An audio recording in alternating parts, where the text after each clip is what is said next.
मैं हर बार की तरह फिर मैं कहता हूं कि अगर आपके पास अभी टाइम नहीं है तो बाद में इस वीडियो को देखना, लेकिन पूरा देख पा रही है Pulsar, Bajaj Pulsar 150 CC bike.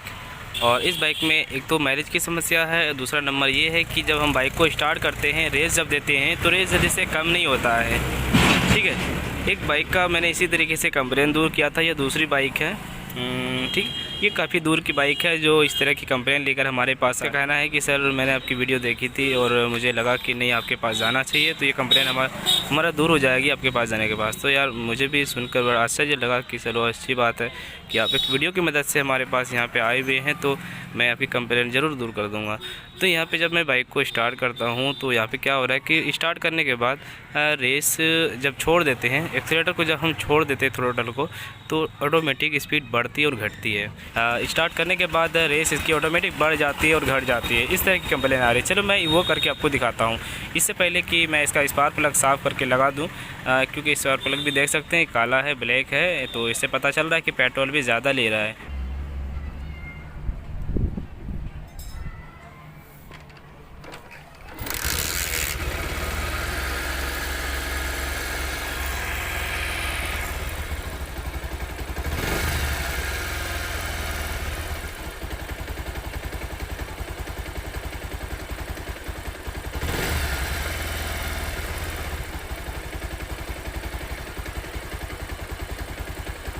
यानी कि जब हम बाइक को स्टार्ट करते हैं और रेस जब देते हैं तो कुछ देर के लिए रेस ज़्यादा रहता है, उसके बाद फिर कम होता है। तो इस तरह की कंप्लेन नहीं आनी चाहिए।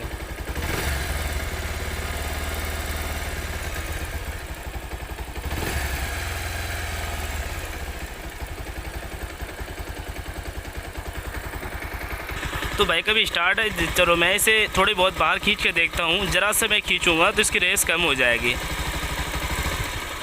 ये देखिए,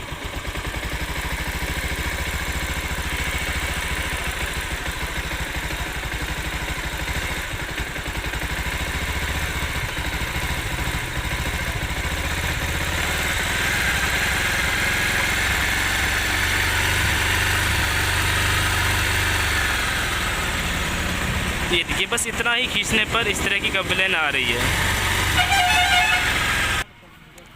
दोस्तों मैं आपको बता दूं, मैं इस बाइक में काफ़ी देर से परेशान हूं। इसके लिए इस प्लग को लगाने के बाद मैं सारी चीज़ें इसका चेक कर रहा हूं।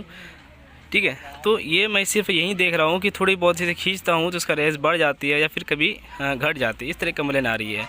तो लास्ट में हमने दोस्तों ये चीज़ें हमारी नज़र में आई कि यहाँ पे देखिए एक पाइप लगा हुआ है एयर सेक्शन का, जो सभी बाइकों में ज़्यादातर ये मिलती है। ये एयर सेक्शन वाल के विषय में काम करता है, जो इस पंप के थ्रू काम करता है। यहाँ पे क्या होता है दोस्तों कि हम इस पाइप को अगर खोल देंगे तो हवा ये यहाँ से लीकेज होने लगती है। तो हमने ये देखा इसका पाइप तो यहाँ पे लगा हुआ है, तो चलो यहाँ से कोई दिक्कत नहीं हो सकती। फिर मैंने देखा ये चीज़ें कि ये पाइप देखते हैं आगे कहाँ किधर गई हुई है। तो आगे जो गई हुई है दोस्तों, ये एयर सेक्शन वाल में गई हुई है और इसका जो कनेक्शन है दोस्तों वो यहाँ पे है। ये देखिए, इसका कनेक्शन दोस्तों यहाँ पे है, ये देख लीजिए। और इसका पाइप दोस्तों खुला हुआ है, देख पा रहे हैं आप, इसका पाइप खुला हुआ है और इन्हीं की वजह से ये कंप्लेन शायद आ रही है। और मैं इसे लगाता हूँ, ठीक है, क्योंकि ये पाइप अगर खुली हुई रहेगी तो यहाँ पे एयर इसको नहीं मिल पाएगी। ऑटोमेटिक है कि जिस बाइक में ये पाइप होती है, अगर इसको हम खोल देते हैं यहाँ से, तो यहाँ से एयर लीकेज होने लगती है और इसका रेस रुकता नहीं है और गाड़ी बंद हो जाती है। तो यहाँ पे क्या हो रहा है कि ये जो खुला हुआ है तो रेस तो रुक रहा है, लेकिन आवाज़ में ज़्यादा कम हो रहा है। ये इस तरह की कंप्लेन आ रही है। तो चलो मैं इसे लगाता हूँ, उसके बाद देखता हूँ किस तरह की इसके साउंड होती है। तो मैं इस पाइप को लगाऊंगा। इन्हें जाओ, अरे हल्का दिल रख के, अभी रुक। तो इस जगह का साउंड सुन सकते हैं, ये इस पाइप का साउंड किस तरीके का आ रही है। ये देखिए, इसे लगाने के बाद गाड़ी बंद हो गई। अब इसका हमें स्पीड बढ़ाना होगा।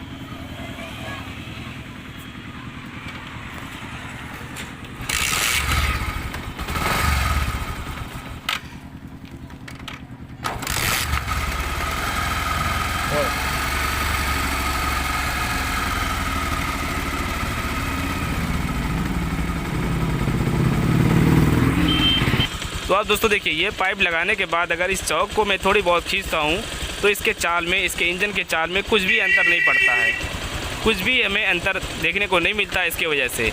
ये देखिए, थोड़ी बहुत अगर मैं अब खींचता हूँ तो इसके इंजन में कोई भी चाल हमें कम या ज़्यादा होने की प्रॉब्लम नहीं आती है। अब मैं अगर पूरा इसे खींचूँगा तभी ये काम करेगी। ये पूरा खींचने के बाद गाड़ी बंद हो गई। तो यार छोटी सी परेशानी थी और हम कितने परेशान थे इतनी देरों से। मैं कम से कम 1 घंटा से मैं इस बाइक में परेशान था।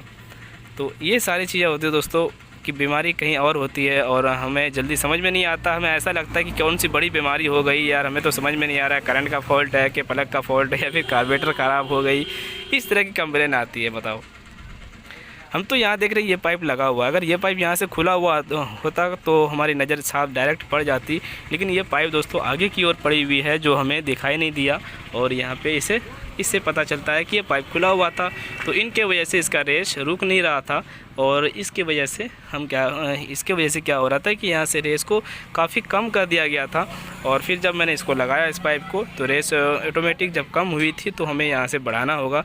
और मैंने जब इसको सेटिंग किया, इसका रेस RPM मैंने बढ़ाया, तो अब कसम खुदा कि यार ये इसकी जो आवाज़ है, साउंड है, वो बिल्कुल चेंज हो चुकी है।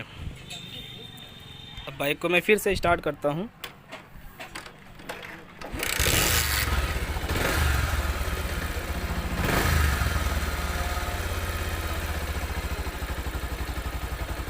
माशाल्लाह बहुत ही अच्छा साउंड अब आया इंजन का। रेस भी सही तरीके से काम कर रहा है, थ्रोटल बिल्कुल अच्छे तरीके से काम कर रहा है। और मुझे उम्मीद है कि जो भी पेट्रोल इसका ज़्यादा ले रहा था, ज़्यादा पी रहा था, तो ये बिल्कुल सही हो जाएगी। अब यहाँ से जितनी भी बीमारियाँ थी इस गाड़ी में सभी ख़त्म हो चुकी। बस एक छोटी सी वजह से हमें ऐसा लग रहा था कि इसके अंदर ये परेशानी, वो परेशानी, इस तरह की कंप्लेन लग गई थी। अब देखिए हमें दोस्तों, हमें ध्यान क्या देना पड़ता है। ये ऐसा नहीं कि किसी ने इसे खोल दिया, ये हो सकता है वॉश वगैरह करने में कभी क्या बार होता है कि गाड़ी घर में वॉशिंग करते हैं या फिर प्रेशर इसके ऊपर लग जाती है तो ये पाइप खुल जाएगी। तो ये पाइप खुलते ही गाड़ी बंद हो जाएगी। देखना, तो ये देखो, ये गाड़ी बंद हो गई खुलने के बाद, क्योंकि यहाँ से हवा लीकेज होने लगी और पेट्रोल की सप्लाई सही से हो नहीं पा रहा है वहाँ कार्बोरेटर की मदद से, इसीलिए ये प्रॉब्लम आ रही थी। तो आशा करता हूँ दोस्तों इस वीडियो से कुछ आपको नॉलेज मिली होगी। वीडियो को लाइक और शेयर करें, चैनल को सब्सक्राइब करें, बेल आइकन को प्रेस करें। Thank you, thanks for watching.